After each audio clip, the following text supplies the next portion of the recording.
This time last year, I quit my job in corporate Britain. I moved country again for the fourth time. I started over from scratch at the age of 38. I went all in on chasing my dreams, and I documented the whole process on this channel, and that video has gone a little bit viral for my channel. So many YouTube videos talk about how to change, how to be a better person, how to improve yourself, how to take risks. I have made those videos too, and I have also been a consumer of those videos before I became a content creator. But to actually taking that leap is a whole different thing, and sometimes it can feel impossible until you see someone actually doing it. And that's why I made that video, because that change was something that I wanted to do in a long time, but I just never thought that I could. I never thought I was capable. I never thought I was good enough. And with that mindset, like most people, I followed what everyone was saying that I should be doing with my life. You know, maybe my mom was right after all. I went to university, I finished a degree, I got a job, a very stable job in accounting. It can't get any more stable than that. And after 5 years of climbing the corporate ladder in the UK, I was hit with this realization that I just wasn't happy with what I was doing. I wanted more. It wasn't the first time that I had this feeling. I probably had 15 jobs already before I quit the corporate world, and every job that I've ever had, I always felt like I wanted to do something more fulfilling with my life. And don't get me wrong, I am extremely grateful for those jobs, because if it wasn't for those jobs, then I wouldn't know what I enjoy doing and what I don't enjoy doing. And for those jobs, I was in a position where I earned a very nice salary. However, I just wasn't happy. But then what do you do with this information? Okay, sure, I didn't love my job, but I feel like a lot of people don't like their jobs. Maybe this is a normal thing. Maybe this is something that everyone has to go through as an adult. But I just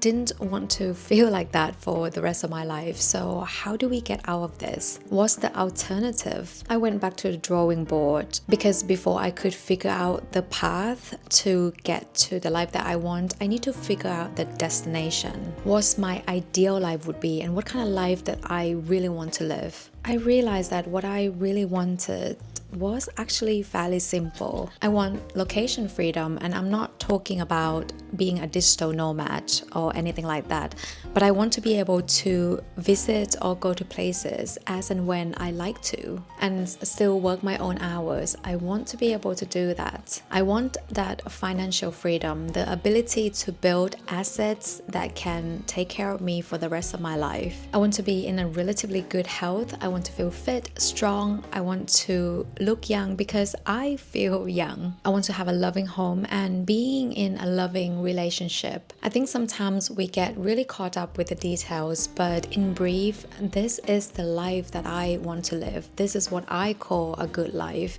And personally, I think many of us do want something similar. And I knew that having a business can really get me to reaching those goals. But at the time, I still didn't know what business to start. And then I had this light bulb moment. I didn't really need to start a business.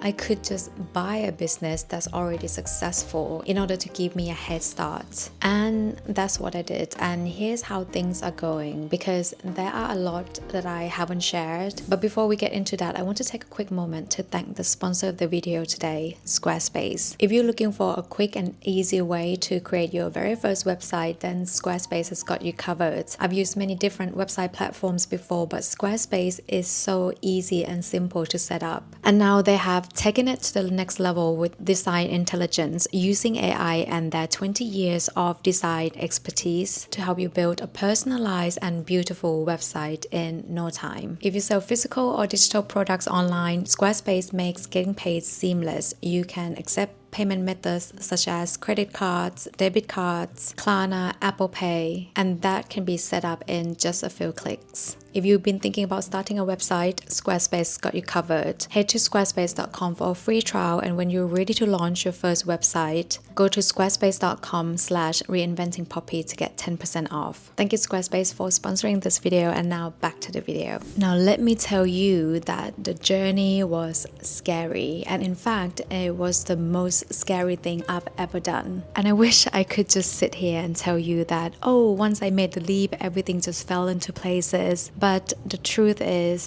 that's just not how it went. Running a business is hard, especially if it's something that you've never done before, or in an industry that you're not familiar with or never worked in before, because that's what I did. If you're new here, I bought a dog grooming salon in Florida with zero experience in grooming industry, and what I didn't know was that how personal this industry is. In this business, most of the time the relationship between dogs owners and the key person that runs the business is very crucial to the success of the business. And that key person is normally an owner who grooms, an owner who knows everything about dog grooming industry, an owner of the salon that dog owners trust. So understandably, when I took over, clients just didn't trust me. There were clients that would call the previous owner in the middle of the night telling her what a bad decision she was making selling the business to me. And that's kind of when I started to question everything. I thought to myself, oh man, what did I do? Did I just made the biggest mistake of my life? I was at the shop every single day from open to close. I was trying to build relationships with the client in the best way that I knew how. Also building that relationship with the staff, and also all the while trying to figure out how to run this business. And this just didn't give me that sense of location freedom that I wanted. If anything, it was a completely opposite from my dream. And then came the money stress. I bought a business from the previous owner who groomed full-time, so understandably her profits looked better because she was bringing money in. I don't groom, and I didn't plan to groom, so at the beginning the business was just losing money every single month. I was dipping deeper and deeper into my savings, and I could only pay myself a few $100s every single week. All of my other employees made more than me, some made way more than me. That, together in the difficulty in building client trust, really got me started to doubt all my life decisions. And every single day there was one question that kept coming up in my head, and whether or not I should just throw in the towel. And I remember one day I was on YouTube and one videos of 𝙈𝙀𝙊𝘾𝙄𝙊𝘆 popped up.